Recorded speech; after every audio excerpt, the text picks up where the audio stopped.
ہر لحاظ سے مکمل اور اپنی مخلوق کی نگہبانی فرمانے والا، اپنی مخلوقات کے ہر ذرے سے باخبر ہے۔ اب اس آیت کے 8ویں جملے میں دیکھیں کہ اللہ کیا فرما رہا ہے، اور اسے زمین و آسمان کی حفاظت تھکاتی نہیں ہے۔ اس آیت کا دوسرا جملہ اصل میں اس کے 8ویں جملے کے ساتھ جڑا ہوا ہے، جس میں اللہ یہی فرماتا ہے کہ نیند اور آرام اس کی پیدا کردہ مخلوق کے لیے ہے، اور اللہ نہ سوتا ہے اور نہ اسے اونگ آتی ہے۔ اب تیسرے جملے میں ذکر ہے جو آسمانوں میں ہے اور جو کچھ زمینوں میں ہے سب کچھ اسی کا ہے۔ اس آیت میں اللہ فرماتا ہے کہ جو آسمانوں میں ہے اور جو کچھ زمین میں ہے سب کچھ اسی کا ہے، یعنی وہ ہر چیز کا جو اس نے پیدا کیا اس کا مالک ہے۔ اب اس آیت کے 7ویں جملے میں اللہ فرماتا ہے اس کی کرسی میں سب آسمانوں اور زمین سمائے ہوئے ہیں۔ جب اللہ اپنی کرسی کی بات کر رہا ہے تو مطلب کہ وہ اپنی بادشاہت کی بات کر رہا ہے۔ پھر چوتھے جملے میں اللہ کا ارشاد ہے کون ہے جو اس کے سامنے اس کی اجازت کے بغیر کسی کی سفارش کر سکے۔ پھر چھٹے جملے میں فرماتا ہے اور وہ اس کے علم میں کسی بھی چیز کا احاطہ نہیں کر سکتے ہیں مگر جتنا وہ چاہے۔ اب چوتھا اور چھٹا جملہ ایک دوسرے کے ساتھ منسلک ہے، یعنی پہلا جملہ اور جملہ نمبر 2، دوسرا اور 8واں جملہ، تیسرا اور 7واں جملہ، چوتھا اور چھٹا جملہ ایک دوسرے سے منسلک ہے۔ تو باقی کون سا جملہ رہ جاتا ہے؟ تو وہ جملہ نمبر ہے 5، جس میں اللہ تبارک و تعالیٰ فرماتا ہے اللہ جانتا ہے جو ان سے پہلے ہو چکا ہے اور جو ان کے بعد ہونے والا ہے۔ یہ جملہ اس آیت کے بالکل درمیان میں ہے، جس سے پہلے اور جس کے بعد جو کچھ بھی ہے اللہ نے بیان فرمایا۔ اس کے بارے میں اس 5ویں جملے میں فرمایا کہ وہ سب جانتا ہے اور اس سے کچھ بھی چھپا نہیں ہے۔ اب اللہ کے سوا ایسا کون کہہ سکتا ہے؟ بے شک قرآن اللہ کے الفاظ ہے جس کی ایک ایک آیت ہمارے لیے ہدایت کا راستہ ہے۔ اللہ تعالی ہم سب کو قرآن کریم سمجھ کر پڑھنے والا اور اس پر عمل کرنے والا بنائے۔ پیارے دوستو، آئیے اب ہم جان لیتے ہیں آیت الکرسی کا ہندی میں ترجمہ۔ بسم اللہ الرحمن الرحیم۔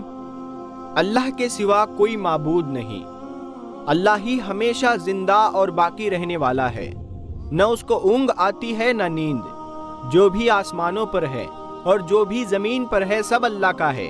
کون ہے جو بنا اللہ کی اجازت کے اس کی سفارش کر سکے؟ اللہ انہیں بھی جانتے ہیں جو مخلوقات کے سامنے ہیں اور اسے بھی جو ان سے اوجھل ہے۔ بندے اس کے علم کا ذرا بھی احاطہ نہیں کر سکتے سوائے ان باتوں کے علم کے جو خود اللہ دینا چاہے۔ اس کی حکومت یعنی کرسی زمین اور آسمان کو گھیرے ہوئے ہے۔ زمین و آسمان کی حفاظت اس پر دشوار نہیں، وہ بلند اور عظیم ذات ہے۔ پیارے دوستو، آیت الکرسی پڑھنے والے کو ہمیشہ جنت نصیب ہوتی ہے۔ آیت الکرسی پڑھنے والا ہمیشہ بری چیزوں سے محفوظ رہتا ہے۔ آیت الکرسی کو پڑھنے سے گھر میں برکت ہوتی ہے اور صحت اچھی رہتی ہے۔ اگر گھر میں آیت الکرسی لکھی ہو تو اللہ اس گھر کو محفوظ رکھتے ہیں۔ حضرت محمد مصطفیٰ صلی اللہ تعالی علیہ وسلم نے فرمایا، جو شخص فرض نماز کے بعد آیت الکرسی پڑھے گا اسے جنت جانے سے کوئی روک نہیں پائے گا، اور وہ انسان دنیا کی برائیوں سے دور رہتا ہوگا، اور اللہ اسے برے کاموں کو کرنے سے بچاتا ہے اور اس کو نیکیوں کو کرنے کی راہ میں بڑھاتا ہے۔ جس گھر میں کوئی شخص اگر آیت الکرسی کو پڑھتا ہے تو پڑھنے والے کو، اس گھر میں رہنے والے کو اللہ اپنی حفاظت میں رکھتا ہے۔ آیت الکرسی جس گھر میں پڑھی جاتی ہے اس گھر سے شیطان اور بری چیزیں اس گھر کو چھوڑ دیتی ہے اور اللہ کے بھیجے ہوئے فرشتے وہاں رہتے ہیں۔ جسے بھی اگر اپنے گھر یا پھر کہیں اور تنہائی میں ڈر لگ رہا ہو تو اسے آیت الکرسی پڑھنی چاہیے۔ اللہ تعالیٰ اس بندے کے خوف کو دور کر دے گا اور اسے سکون عطا فرمائے گا۔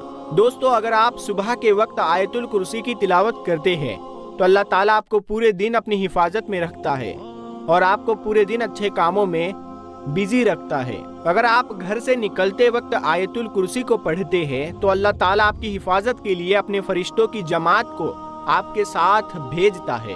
پیارے دوستو، آیت الکرسی پڑھنے سے آپ کے گھر میں چوری ہونے سے بچی رہے گی۔ سبحان اللہ۔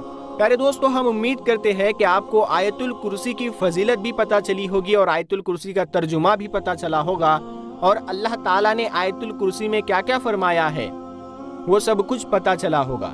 تو ہم امید کرتے ہیں کہ آپ اس ویڈیو کو لائک کر کے اپنے دوستوں میں ثواب کی نیت سے ضرور شیئر کریں گے۔ ہم ملتے ہیں اگلی ویڈیو میں، تب تک کے لیے السلام علیکم، اللہ حافظ۔